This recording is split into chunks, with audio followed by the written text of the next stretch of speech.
Hi, everyone. Welcome to this edition of the Michael and Rusty Show.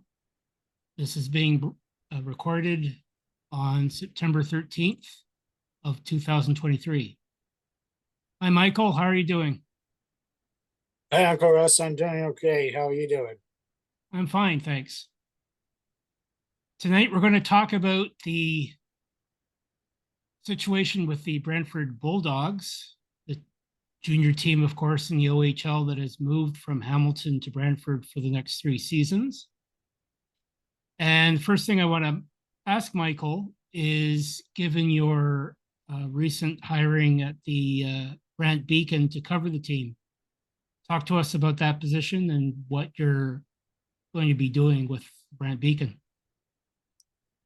Well, back in late August, I was officially hired by the Brant Beacon to be the freelance reporter, primarily covering the Brantford Bulldogs in the upcoming season, and also to add to note, I'll be also covering the Junior B Brantford Bandits for a few games there. I think they're going to be playing the Civic Center and at the Wayne Gretzky Arena, primarily the Wayne Gretzky Arena.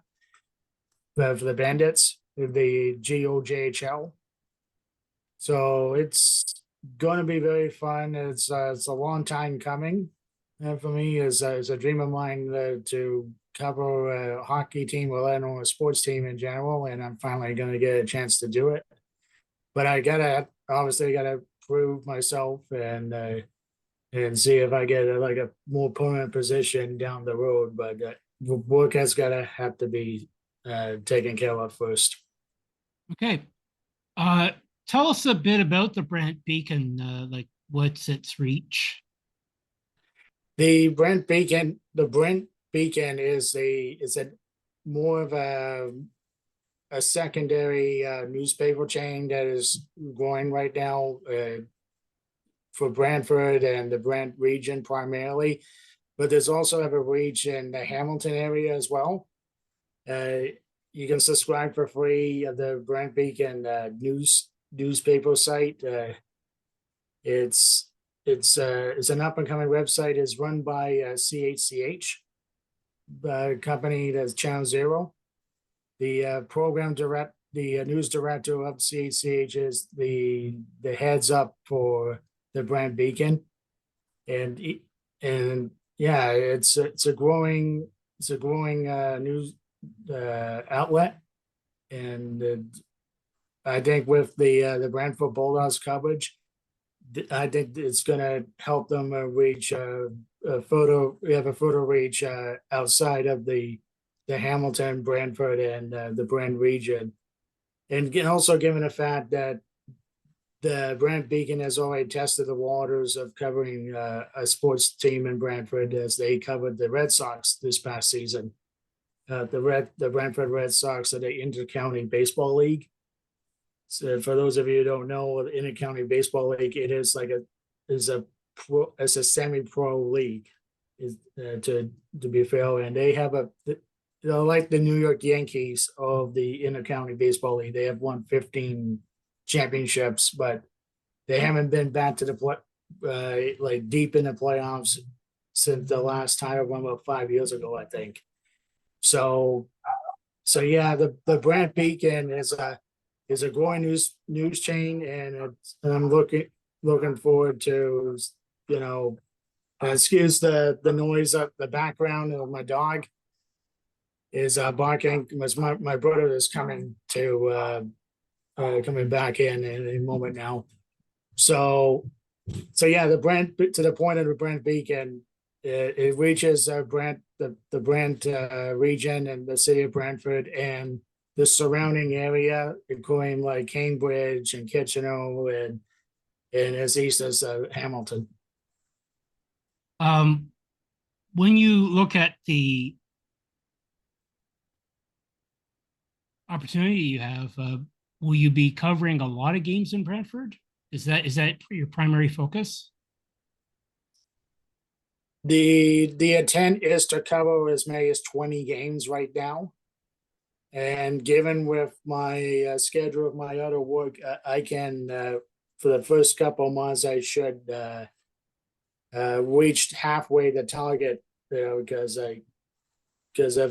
one of my old work, my current work schedule is just released the other day, earlier this week, and it's not going to interfere with me covering the Bulldogs games, as many as not the first 9 out of the 10, if not 11 home games. So by probably perhaps by the end of November, I'm probably going to be halfway through the target, but anything can happen at this point. But I should be able to cover as the first 11 games. I'm probably going to cover as much as 8 or 9 Oh, to good. start. When you think back to your other experience, because we've talked about this on other podcasts, you did a internship with the Mississauga Steelheads.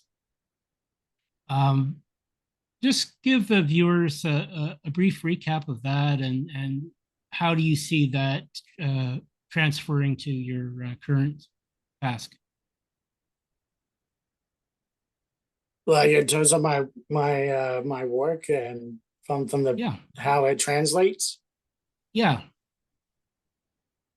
Yeah, I apologize. I almost got caught up but my brother was just hitting up from upstairs. I'm recording with you downstairs.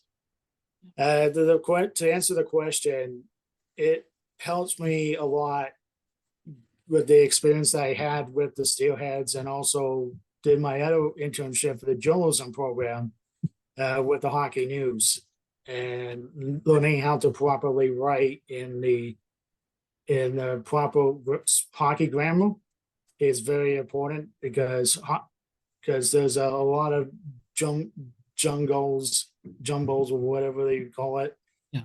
that you have to understand the terminology. I should say terminology to be more specific. And with the Hockey News internship experience with the 3 months, albeit it was during COVID and it couldn't go into the office in Toronto. And combine the fact that I helped out with the Steelheads transition from the COVID aided COVID canceled season into the season that there was some restrictions still, and helped out with the tread of the waters. And given the fact that I did covered over 30 games, I believe, with the team, and was gaining a lot of experience, a lot of mileage, it will help me a lot to tackle this job, this Brant Beacon gig. But I gotta be honest with you, I gotta show up my photography skills too, because it's also photography and the writing the articles Right. at the same point. But I'm not gonna go too much in the press boxes. I'm gonna be in the mostly gonna be in the rink level, which I don't mind. I'm gonna have my notepad and camera with me, so I should be okay. Okay, so you're using a specific digital camera? Yeah, it's a Canon. I can't remember the name. It's like a Rebel. Yeah. It's one of those standard cameras they have in journalism field right now. Good. We talked about this off air before. It's been a long time since I was in Brantford to watch a sporting event. I recall going to a wrestling card in Brantford with the family back in the mid 80s. Tell us a bit about what you've heard about the Civic Center renovations that have taken place. I have been following the Civic Center renovations since the announcement of the Bulldogs going to Brantford. And we can go way back to February 7th. I was in the council meeting in City Hall there in Brantford to see the historic vote. It was all unanimous, if I can recall. And one of the things is when it was first revealed late January that the Bulldogs were going to be playing out at Brantford Civic Center, it was, from what I know, it wasn't up to shape. The capacity as it stands right now, seating wise, is just below 3,000. It's like 2,800. Plus, if you added the standing room only with potentially up to 500 people, then we're going to have the smallest arena in the capacity wise in the Ontario Hockey League. But I remember owner of the Bulldogs, Michael Anlyer, said even though we're going to be the biggest, had the largest, we're going from the largest attendance arena, largest arena in the OHL to the smallest, it's still going to be good for us because it's going to be even louder as well. So Yeah. with the renovations, I've been watching the videos, and I have been going through Brantford a few times over the last several months, covering the Red Sox and also just like an odd trip there just to Beacon and say, looking where how the from the exterior of the Civic Center is going, and it's starting to look really, really nice. If you follow the mayor of Brantford, Mark Davis, and he has his Facebook account, they just did a latest video about the Civic Center, and it's starting to look really, really gorgeous. I want to say really good. They have added the link along a huge press gondola, which is going to be really good for the Bulldogs and other media to attend to, rather than just gonna have to go across the rink. And because there was two press boxes that was almost identical, and it was, from what I've known, it was in a standard shape, standard for the OHL. Yeah. So they addressed that, and they addressed the concession issue. Like, they're going to do all four corners of the entryways to the grandstands, to the seating bowl, as they're going to have impromptu concession stands. And add on to that, they are starting as of this week. They have put their new scoreboard up, which is the state-of-the-art scoreboard, along with the rink boards. The new boards came in, OHL standard boards, and they have starting to install the ice, which is going to be the icing of the cake. And also included in the Civic Center is the revamp of the old auditorium, which is now going to be a lounge. Yes. A special lounge for, just like it has like a feel, reminds me of, they go back to the time I was in Mississauga, and also probably you can say Peelborough as well to an extent. Yeah. Like, they're looking to optimize the fan experience at the space they have, and it's really, really going to be really good. Like you said, yeah, like you said, that you use the word gorgeous. It's relative. Yeah. Because I remember being there, and it was a run-of-the-mill 1980s, 20, 30 some odd year old arena at that point.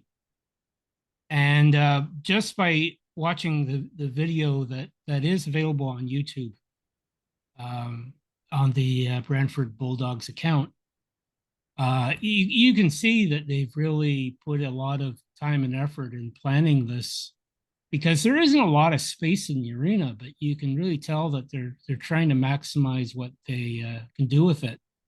And that auditorium section, it was it was something back in the day. Like it was just a, it was just a basically a small space for, you know, It had it like a school, middle school auditorium. yeah, Like, it was like a yeah, gym basically. But this looks like it's going to be quite good for fans to come in and kick back a bit. There's going to be a bar and seating. There's going to be food available, so and it it's looks gonna really be, good. yeah, and one other thing to tackle on is if anybody has not been familiar with or hasn't been up to date with the Civic Center renovations, the one other interesting thing to point out was they added 3,400 square feet of basically it's an add-on just at the back end of the auditorium where the auditorium used to be. That's where going to be mostly Bulldogs. Most of the happenings of the Bulldogs internally is going to happen, like the coaches and the players' lounge and the players' locker room. Like it was in towards the end of that video, one of the very last clips before the sign off was the the uh, the locker room, and it has. And I worked at First Ontario Center, aka Cops Coliseum, and it has that kind of vibe. It Yep. has that locker room has that kind of vibe, and I think once everything gets installed and hopefully on time, I think it's going to be a great thing for the Bulldogs, and I think it's going to be great for the for fans of the OHL because it has been a long time coming. And what's great before we go to the next segment, what's great about all this with the renovations, and I think we had touched before a few months back, that the Bulldogs and the city of Brantford don't owe anything to the taxpayers. Taxpayers don't own it. In other words, the taxpayers don't own anything to the city of Brantford or let alone the Bulldogs. Right. It's covered by the Bulldogs themselves. A good 5 million, I Yeah. believe, and then the remaining will go from the city of Brantford, but it's from the casino fund. Yeah. So it's There's no new taxes for this. so win-win for the city of Brantford. Yep. They've also, from what I gather, the city council has commissioned a study for $200,000 on a new arena to attract an OHL team, whether it would be the Bulldogs staying past the 3-year agreement or getting a new expansion team. So it's big for Brantford because it's always been one of those cities that the OHL has used a lot of times with Hamilton, just relocating teams that have been in transition. And there is a sizable hockey heritage, even past what Wayne Gretzky and his family have done in the Yeah. city. So it's something. Let's talk about the Bulldogs. I guess the arena will be ready by Thanksgiving. Is that correct? They should be moving the Bulldogs, the organization themselves should be moving full time this week. Okay, but I think that they're playing on the road at first, right? They're starting in a couple weeks. They're going to be next week. They're going to be playing their last home exhibition game. It'll be at the Six Nations arena in Oswego. Yep. And then they were going to be finishing up in Guelph for the exhibition, and then we're starting the regular season in Sudbury and Sault Ste. Marie.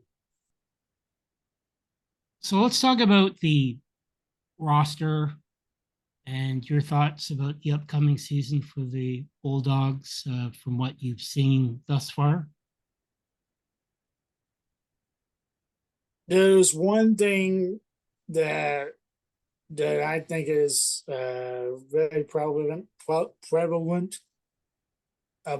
the Bulldogs history is that every time they build up for like a year or two, for a good couple of years, they go all in for a championship. In this case, let's just say go back to the days in Hamilton, the early, like in 2015, 2016, they were out of the playoffs by 2 points or 3 points, I can't remember, to Oshawa. Yeah. And then they went from 9th all the way to 5th in the second year. And then on the third year, they won the championship for the first time. And they go all the way back down to 8th in the first year of the championship defense. And towards the end of the 2019-2020 season, they went from, I believe, 8th to 7th, and they just clinched the playoffs. And then the COVID-19 thing came about and wiped out the regular season, the playoffs, and then subsequently the whole season next year in 2020, 2021. So we didn't get a chance to see in that time to see if there was any trend going up. And then the following year, when it came back in 21, 22, they started out strong, and they were like in the top 4. They were like running thick of things in the division, in the conference, top 4 in the conference, and they picked up Jackheim and Tarish amongst others, and they steamrolled everybody in the second half to en route to winning a hard-fought 7-game series in the OHL championship over Windsor. And I thought going into the last season, I thought, okay, maybe they can trend a little down from I know we're not going to finish first, but if they were going to finish right around the top 5, I think that would be a successful season. And it didn't appear to go that way like late in the first half last year. And then the trades happened with Morrison and Winterton and Humphrey. I say Diaco. Constantine was traded earlier. They let go of Durant. It was a large part of the nucleus that was part of the OHL championship run in 2022 were gutted out and sent off for mostly of draft picks. But they got Bujold, they got Testa, who, by the way, the latter, Luca Testa, from what I've heard, is not going to be coming back until early in the new year because he has his hand injury that suffered late last year. And also you had Nick Landis, and along with Sahil Panwal, who is now part of the New York Rangers organization, the contract, the American Hockey League, the Hartford Wolfpack. That they started to turn around, and they thought it was going to be like 7 or 8. Turns out to be they finished 5th. So if the trend, or let's just say 6, they finished 6th. They went 4th place, and they had that they were just flat out tired in that road trip that ended any home ice advantage, and they fell to 6th. But they gave Barry all they could handle, and they lost in 6 games. And I was there in game 6, and it was a eerie feeling. And it's just when you see the trend that debacle in the second championship defense year, I think you can very much tell the Bulldogs are looking up for potential win of the division title this year. But you got the likes of Ottawa's in contention. I think Kingston is right up there because they were like competing for the host of Memorial Cup, but they fell short to Saginaw, obviously.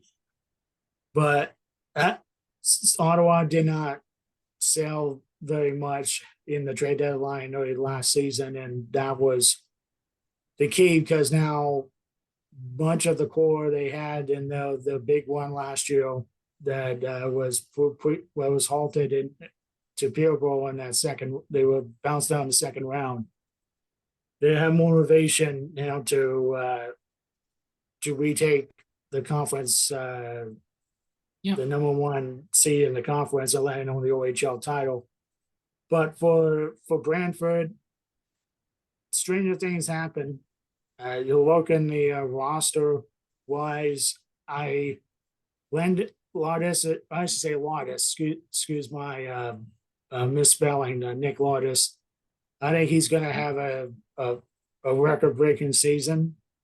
I think he's probably looking at 40, 50 goals, 100 points around that time. He has the skill set, and he's going to have a good. For the viewers, what position does he play? Nick Lawdis is a forward. He primarily plays on the right wing, but he's a left-handed shooter, so he can play on the left wing.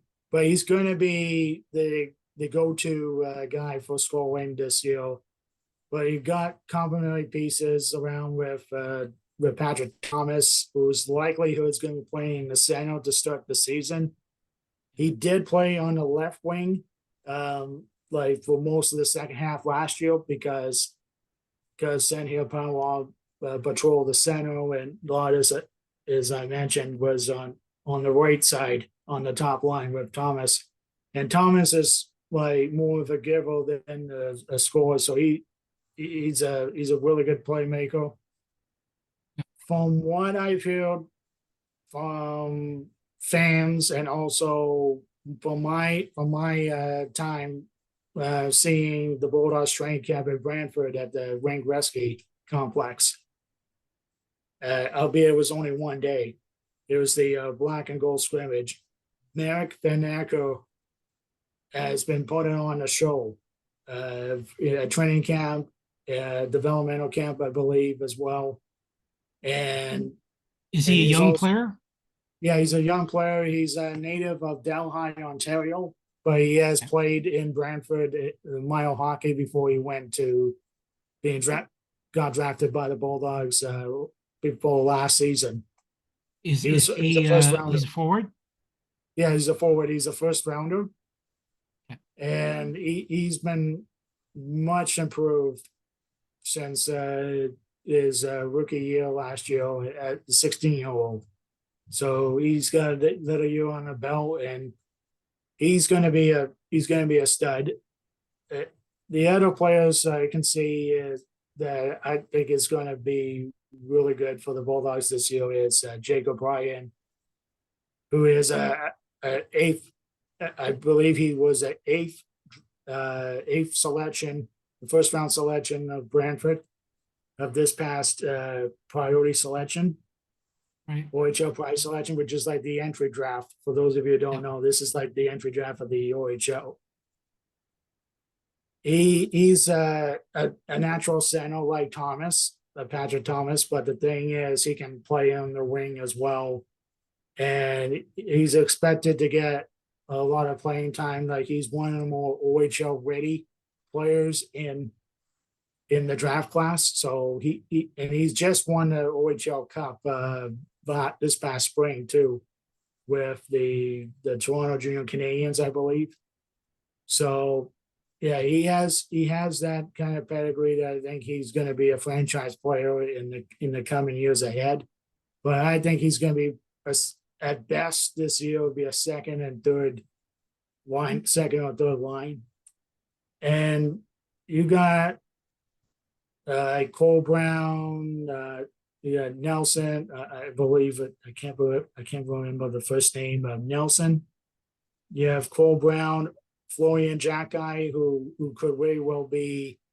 For those of you who don't know, he is a Montreal Canadiens draft pick, and he's going to probably play a lot more minutes in the second and third line, or even the top line. Because I thought going into the training camp that they're going to take a look at Jack Eye being in the top line with. I watched a couple of games in the preseason on YouTube, and Jack Eye was just a beast. Yeah, and he scored. He's like his brother. Yeah, he scored 15 goals last year. I won't be surprised if he's going to put an effort to crack in at 20 goals or so. Yeah. This year.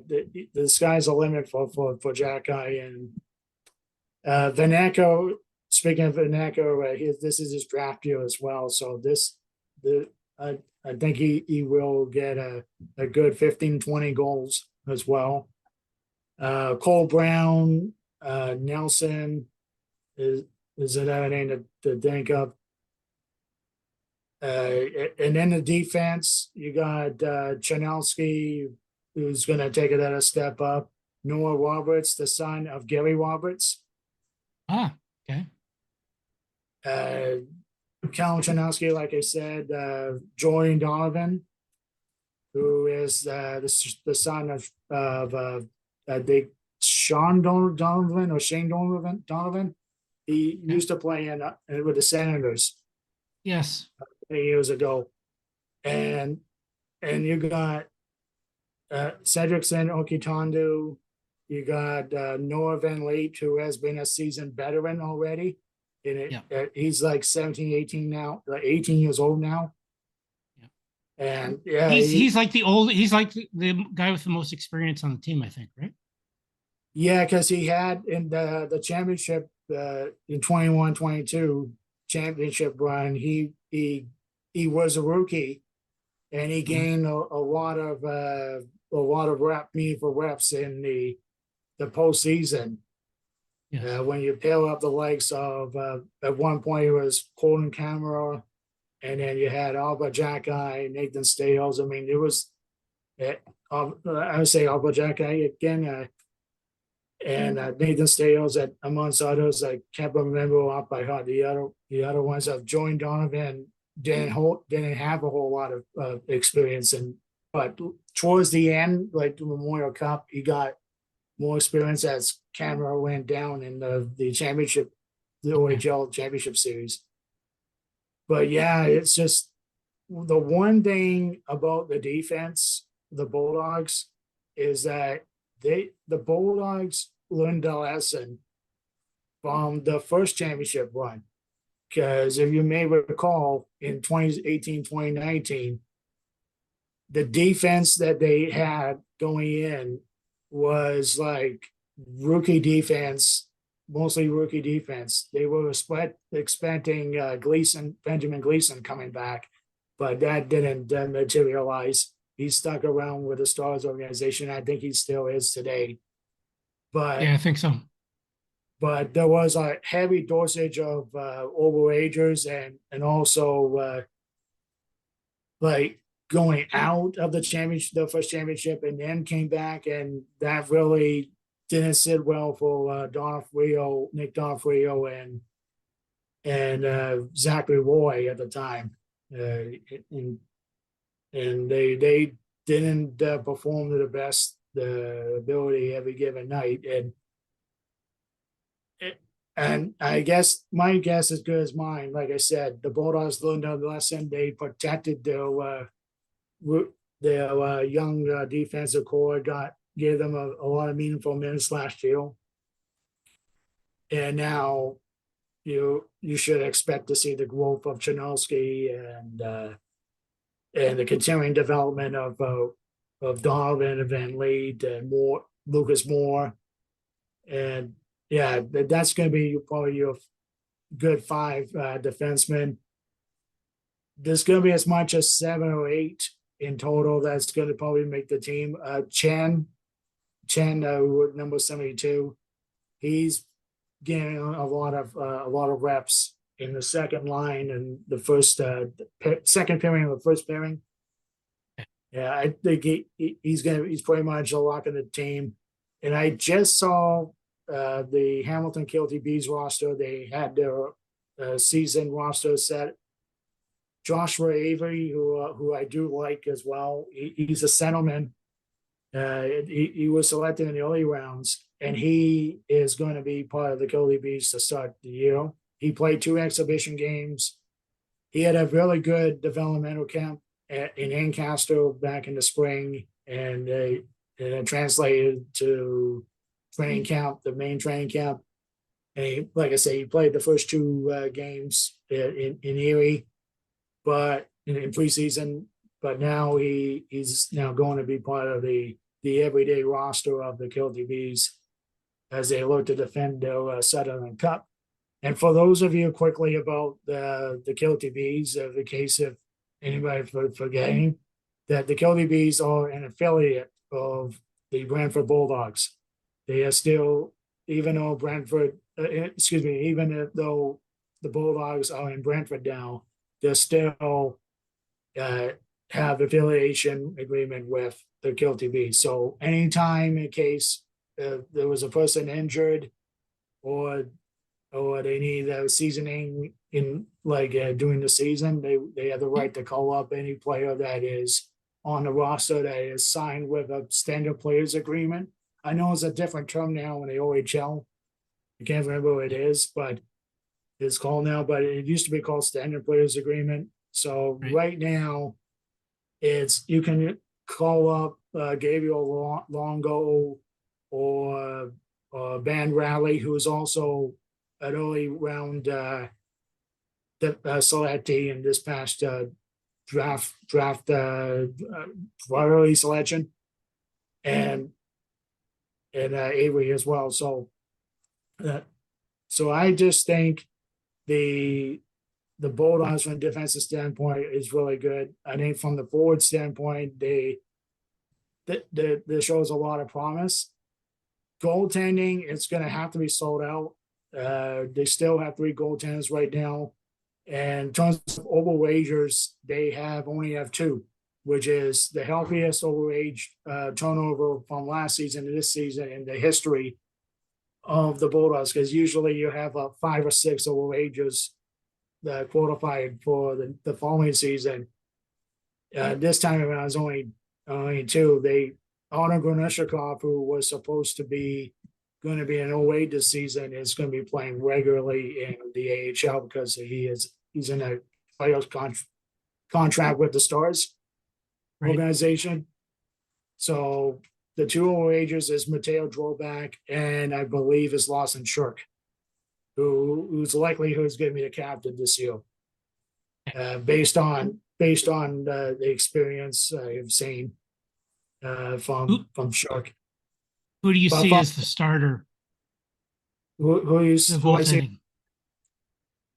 I have looked a lot, watched several David Egeloff's games with the Kilty Bees, and this guy, when he got signed with the Bulldogs, it was late. It was around late September, I believe, last year that he signed. I had to double check, but I'm pretty sure it was just before the start of the season, and he was signed to a players agreement, and then he got sent to the Kilty Bees. The Kilty Bees, and he played his butt off. He took the team to the Sutherland Cup semifinal.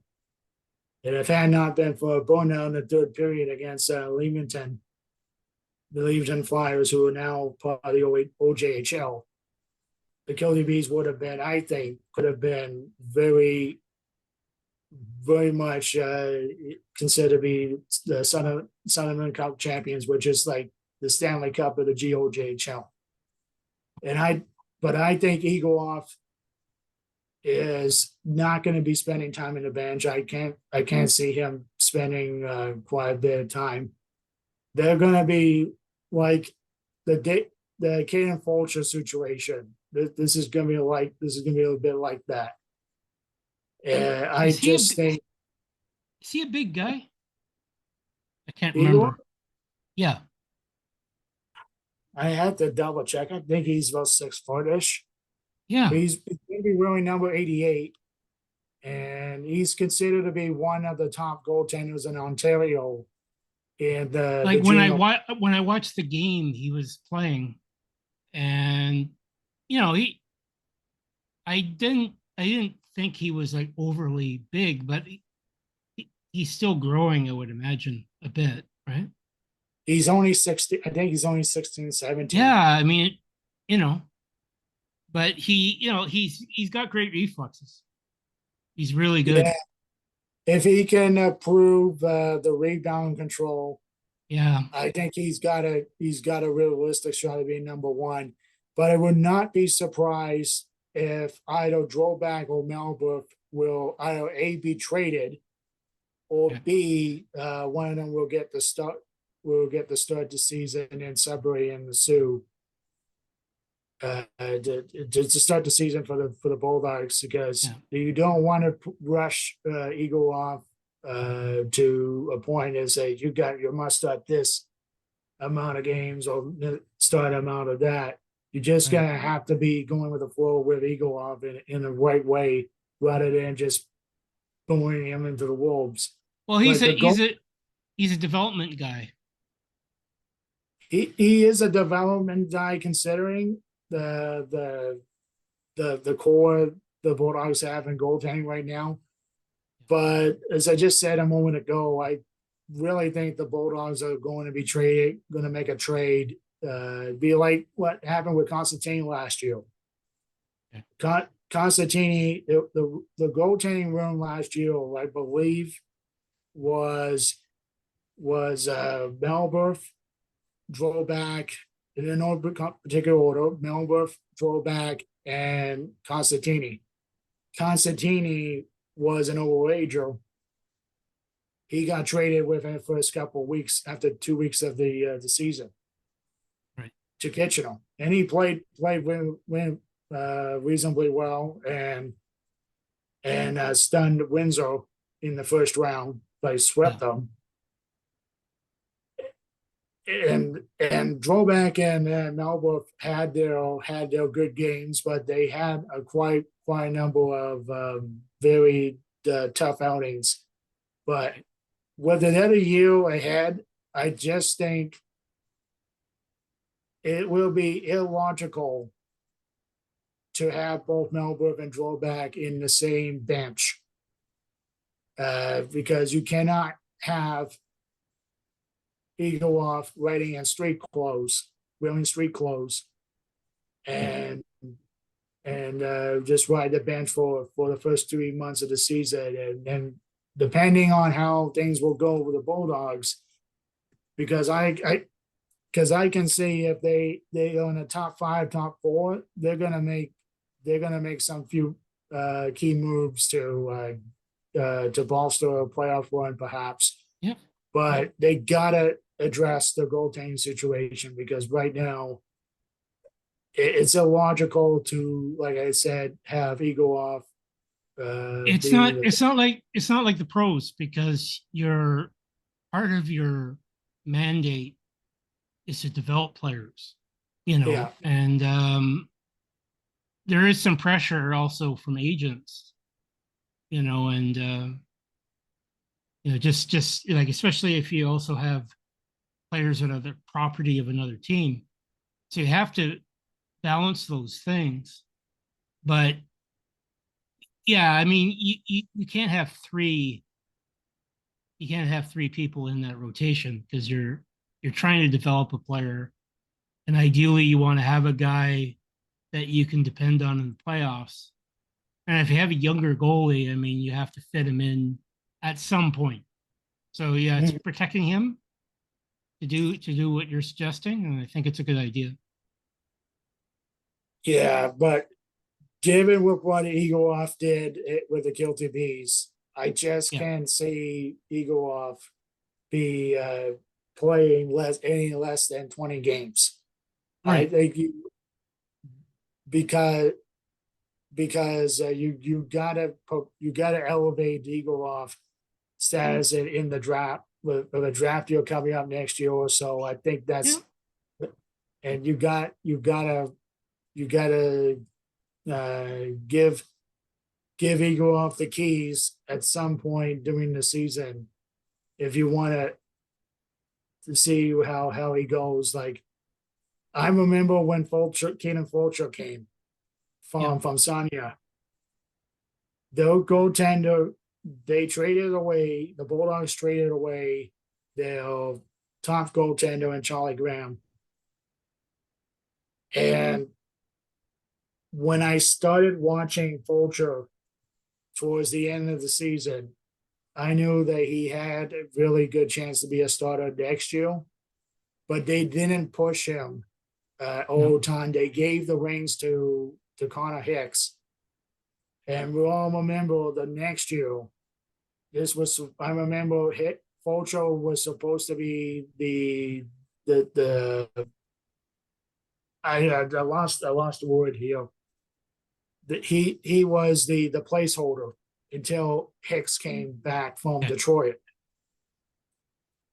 But the thing was, the Bulldogs were very confident about Fulcher, and they gave the wings to Fulcher full time after they acquired Will Binnon and sending Hicks to the Firebirds.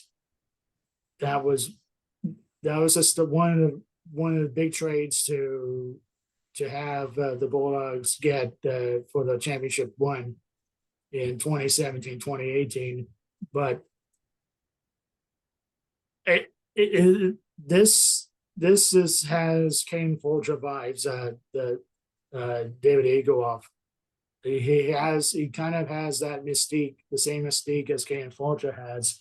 Yep. But the big difference is that the goaltending pipeline of the Bulldogs back then wasn't a whole lot. You had Donna Friel that was waiting in the wings several years ago, and he was supposed to be the next guy.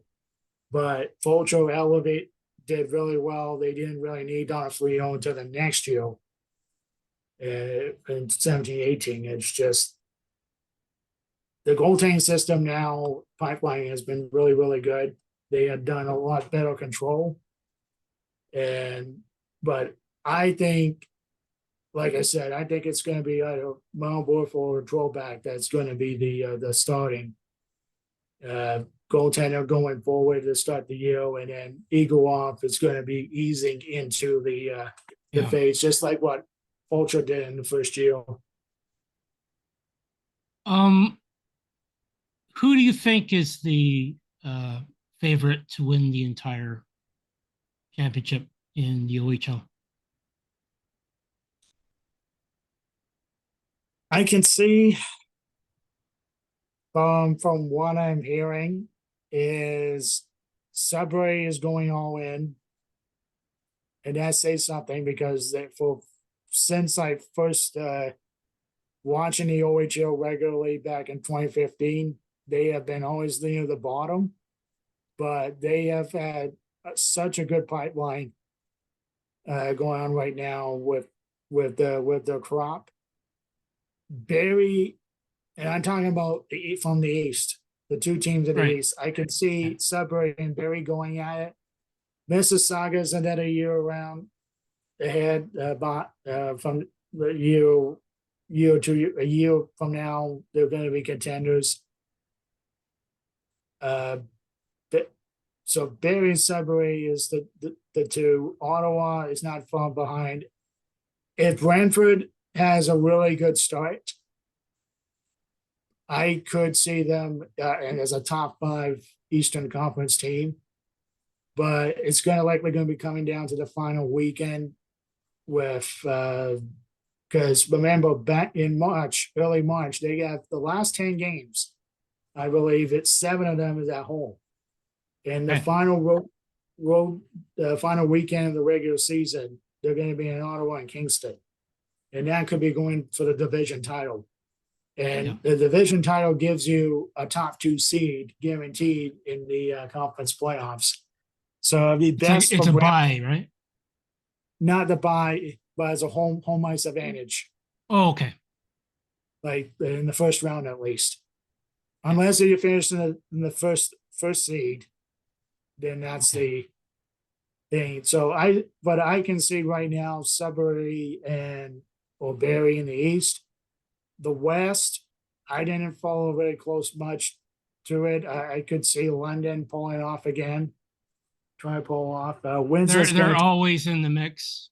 yeah, London. I mean, Windsor is always is.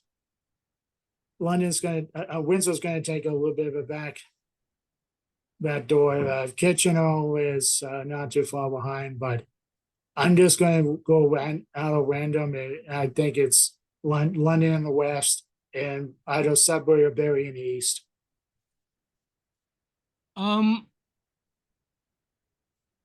you said you went to one of the games, the scrimmage for the Bulldogs at the Wayne Gretzky Sports Complex. Mm-hmm. What did you get a chance to talk to some fans, or just what were your impressions of the enthusiasm of the fans for the Bulldogs being in Brantford? To be honest, I haven't talked to very much anybody. From a fan standpoint, it's just the aura is there.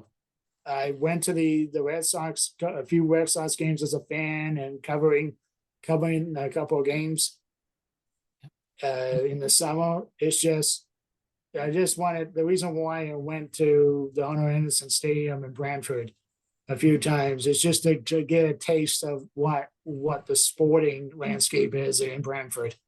Right. And I can tell you this, there's a good vibes right now. There's a lot of, even with the season tickets, like it was deposit over 2,000 was deposited, and it's an excellent turnout. It's good. Sold out? The home opener sold out. Okay. But I think as a closer to the home opener or let alone the next few home games Right. like Peterborough and London, London's going to be a top draw. I think Niagara, who I think is going to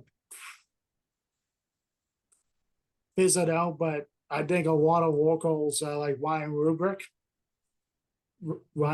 who was one of the top draft picks last year, this past priority selection. Yeah, he's gonna be a draw because he's very familiar with Brantford and the area because he has played around the conference there. Yeah, it's the one statistic that Calgary that it should take a look is the attendance percentage. So you do a divide of the fans attended and with the divide by the capacity, you get the percentage. If they go in the top 5, top 10, based on that, because there's no way that they're going to be number one in attendance and overall total amount of people. But right. In terms of percentage, if they're in the top 5, I think you'll see that Brantford is ready to have an OHL team long term. But so far, given especially with the scrimmage, it was a really good turnout. It was a couple of hundred people. And they are very keen and ready to, based on that and the aura that I felt, I think it's, and given the figures back in the spring with the season seat deposits and tickets sold, which is more than First Ontario Center got the guy when going to First Ontario Center the last few years. It kind of shows you that Brantford is has an appetite for OHL hockey. It's just a matter of coming through and execute. It's the price point. And you have a hockey culture there. And being the birthplace of Wayne Gretzky didn't hurt that. And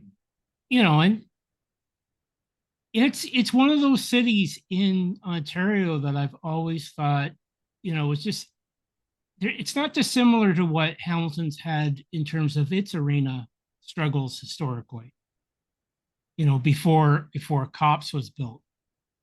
Um, you have to have a particular size of arena to really make it viable. And I mean, what they're doing at First Ontario, I mean, it's going to improve the atmosphere for a junior team, provided Hamilton could get one if the Bulldogs don't come back for some reason. Mhm. But you know, to upgrade the Civic Center, I think is a big deal for Brantford because it's needed it, and it's putting your flag up. It's getting Brantford back on the map in terms of Ontario hockey. And I'm a supporter of Brantford getting a team. I'm also a supporter of Hamilton, getting a team in the next few years, regardless. Mhm. It to me, it's always struck me as being a good junior hockey town. What Brantford has done to the Bulldogs, that they treat them much better than the city of Hamilton ever did in the lot throughout the existence, pretty much. If you're going Yep. back to the AHL, it's it's it's a great working relationship between the city of Brantford and the Bulldogs Hockey Club, and hopefully the fans will show up and in droves and have a great time. The the atmosphere of a smaller arena for junior hockey cannot be discounted. No. It's an electrifying thing. I mean, the one in London is 8-9,000, correct? Yeah, yeah. So I mean, it's on the big end of the scale, but I mean that place is jumping. And for me, the biggest problem that cops and First Ontario since then has had is just because of the size of the arena. It could be a challenge. Like they've done Mhm. some adjustments in terms of the selling the lower bowl out and things like that, but you know, junior hockey has always been, for me at least, something where it's the atmosphere that hooks people. Getting families together and making it a family night out. That's a big Mhm. deal. And for a city like Brantford, I mean, they've always had that culture, and so it's a great opportunity, I think. Mhm. Now, one thing I wanted to ask you is, we know that the current agreement between the Bulldogs and Brantford City Council, the city, it's for 3 years.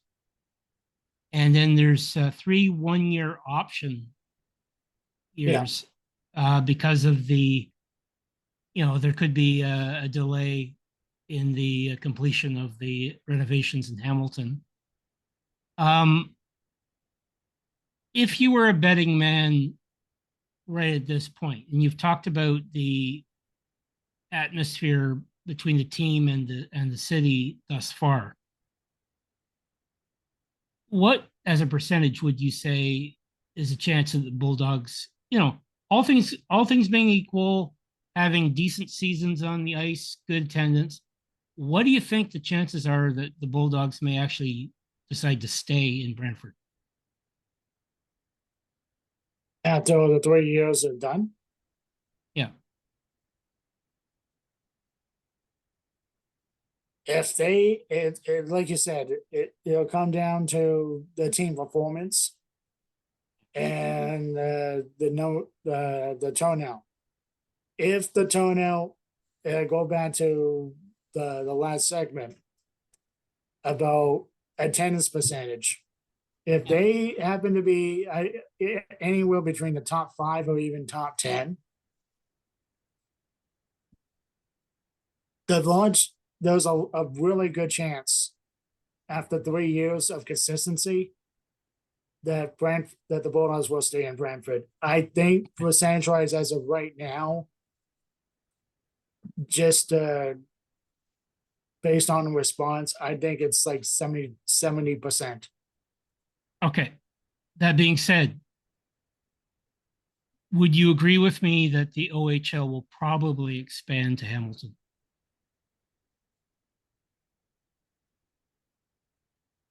If there's the right ownership that is willing to move to Hamilton. And Yep. right now, Okay, I'm not talking about necessarily a relocation, but okay, that can come. But I'm just saying, okay, I should even wind back. Is there an appetite for the OHL to expand right now, or are they going to stick with the current number of franchises? right now they're gonna stick to the current number of Okay. franchises, but there is appetite that's going on for many years, like Chatham, Cornwall is the two prominent cities that are Yep. been long rumored to have relocated a team relocated, existing team relocated, or like by expansion. But the one team wants to say the one franchise that you should glue on right now within the next year or so is the Mississauga Steelheads, Okay. because they're in a 1 year prove it lease right now with the city of Okay. Mississauga. They, like I said, they just extended it. But if the numbers are going to be as the same for the Steelheads this year, as I have been working with them back in the 21-22 season, which was, it was very tough to crack 1,000 people. If this is going to be the exact same, that's likelihood you could either have Mississauga Steelheads relocating the team from Mississauga to, like, say, Hamilton in 2 years, or let alone either mention Chatham or Cornwall, because Yeah, like to me, it once the first Ontario Center is renovated, yeah, it is an attractive proposition. Now that we know that there's a good arena management company behind everything, I think you can see that there's going to be more stability in terms of what they offer to a prospective club. yeah, And I don't think you can say from the outside that the Hamilton experience in junior hockey of recent years has been a disappointment. I think it's proven that Hamilton, it's always had a hockey culture. It has a junior history, and the fans have supported the teams, in the yeah, different iterations in that. So I think it's reasonable to suggest that, Mississauga might be a target. I mean, Hamilton Steelheads would be a great name, mm-hmm. And I'm not wishing bad No, tidings for the Mississauga fans. Like I hope that they can keep their team, but yeah, I'm kind of surprised that there hasn't been an effort to get a team back in Cornwall, because I know that Cornwall's had a tremendous history as well. So, like expansion could be a thing in a few years, but Hamilton having an updated arena. I mean, I think it makes sense, but mm-hmm. Brantford's ideal for junior hockey in terms of its size. There's a proximity to Hamilton. Like it's only it's less than an hour away, and I'm sure that there are going to be some Bulldogs fans going to games from Hamilton. Yeah, But if you had to put another percentage down, given the track record of the Bulldogs in terms of their management, what you see the team having in terms of this season and their prospects going forward. Do you see the possibility of an OHL championship in Brantford in the next 3 years? There's one thing I gotta touch base on the current roster. Remember I said about overagers, the number of overagers going into this season, going to. This is how many overagers that could. It's not an official number, but if everything remains the same into next season, Yeah. this is how many overagers. You got to keep 3, Right. 4 to start, but 3 by this, but after the trade deadline in Yes. January. From past experiences from other teams, like I mentioned Peterborough and Ottawa from a few years ago, even especially Peterborough and even Niagara, they had a really stout teams, really good teams, especially the 2019-2020 Peterborough Petes. They were going to go all in, but the problem is the next 2-3 seasons they're going to have a rebuild, a good couple of years of rebuild. Yeah. And unfortunately, because of COVID, as I mentioned earlier, it wiped out the rest of the regular season and the playoffs. Yeah. We didn't get a chance to see Peterborough winning an OHL championship. Now, they won an OHL championship last year, but because they had a large turnover of players, it took a couple of seasons to rebuild. And I know we just mentioned the Pete's winning the championship. Stranger things have happened about the other teams, even in other leagues, sports leagues, going to new home or go having new jerseys. It's the old, some kind of old mystique that you can't really describe, and they eventually win the league championship. In terms of championship window for the Bulldogs, if they maintain the young core like O'Brien, Tashana, Avery, and the big one is Igorov. Yeah. For the next 2-3 seasons, even Benek too. You could see in year 3 Brantford winning a championship, but stranger things have happened with the Bulldogs, and especially in year 3, which I thought they were going to be competitive, but they weren't going to be a league championship contending team. Well, look what happened with a series of trades late in the first half of that year, and the Robert Thomas trade after Christmas. That was the icing on the cake, and the Bulldogs went on to win the first championship, defeating the almighty Greyhounds. But yeah, like I said, string of things have happened, but I think the Bulldogs window is 2 to 3 years with the core they have, the young core they have. Now, things could be different late in the first half of this year and going to the trade deadline.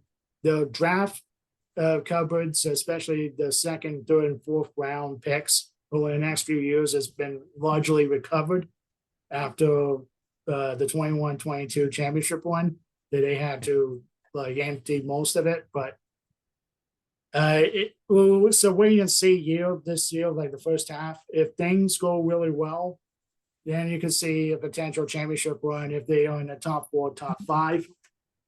If not, I say 2 or 3 years, because they have an overage of thing going to next season with 7 or 8 overages. So, all right. Well, we'll leave it there. It's going to be very exciting, and obviously, as we go along, you can provide us with updates on how the team is doing. And it's always exciting for a city to get a team in minor league hockey, especially a city like Brantford again that has a really, really solid history, and of course, being the whole, the hometown of Wayne Gretzky. I mean, I don't know if Gretzky's going to be dropping a puck at the Civic Center anytime soon, but it's I think it's a good story. It's kind of bad for Hamilton fans, uh, but I do believe that the arena in Hamilton has needed to have a renovation, and I agree with you that how it was handled and the lack of communication with the tenants of the arena was pretty bad. And that being said, though, I think that it is an opportunity to reboot uh, the first Ontario Center for the next 20 years. And so this is an outcome that could be very beneficial for not just the Brant region, but for Hamilton as well. It would be great to have a Hamilton and Brantford rivalry in junior hockey. Yeah. I think it's and ironically, I mean, Brantford's often been the home of displaced Hamilton teams.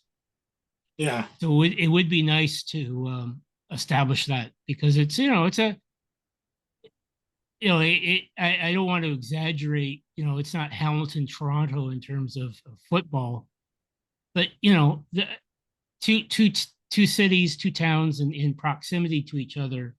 It's a big deal.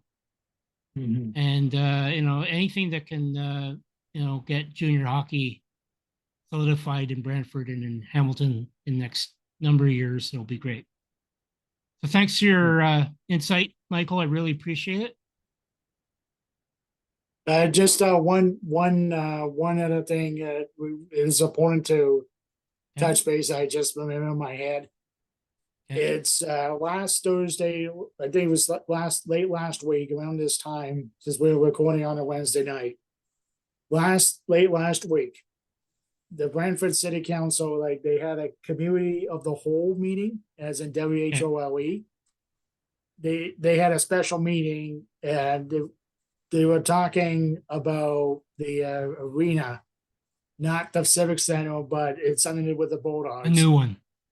Yeah, the new arena stuff, and they did a feasible study that the group, that the consulting group, it was selected by, I think, both of the Bulldogs and the city of Brantford to navigate what the findings of the new arena. They're looking at a potential 5,500 to 5,800 seat arena. There's an upwards of cost of $130 to $140 million. Next month, around October 20th, they are going. The consultant firm is going to be. We will be standing before the committee once again. I think it's the city council this time, and the whole city council, and they are going to do revealing the three potential sites of the hockey, of the new sports arena in Brantford. And after that, then there's going to be another meeting in a couple of months down the road after that, and there's going to be a public input. It's on the city of Brantford website right now. I think they still have the link. I'll probably send it to you just to take a look. Yeah. What do you think that there's a particular site that they're really keen on? I haven't heard anything, to be honest, but the looking at 5 or 6 sites right now, but they haven't gone down to 3. But we're gonna find out closer to the October 20th cutoff date. Okay.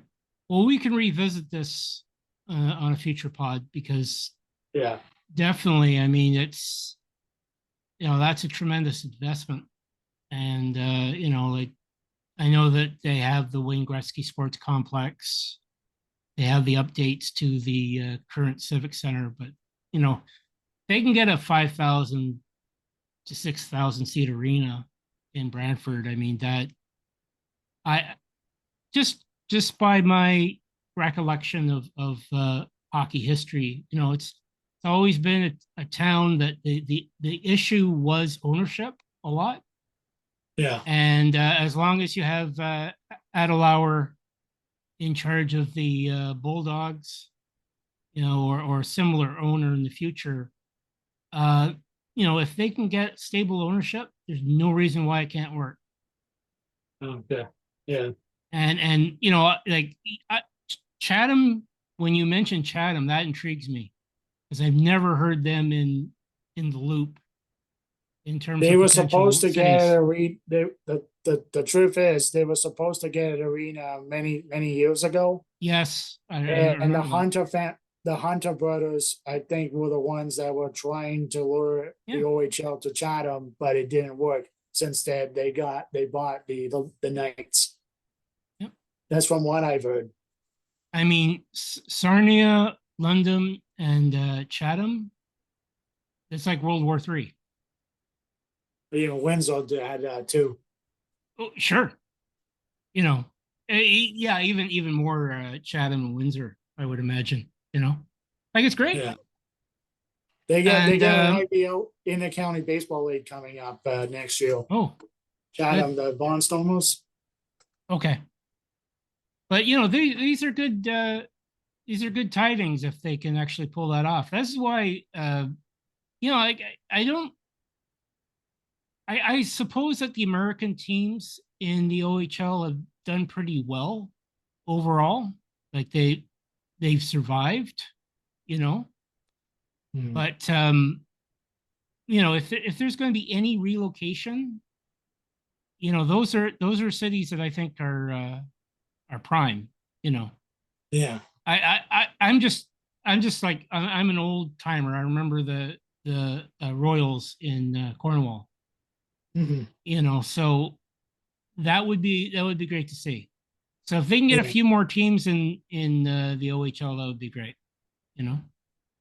But thanks again, Michael, for your time. It was really good to hear your breakdown of the Bulldogs. And I'd like to thank everybody who's been watching tonight.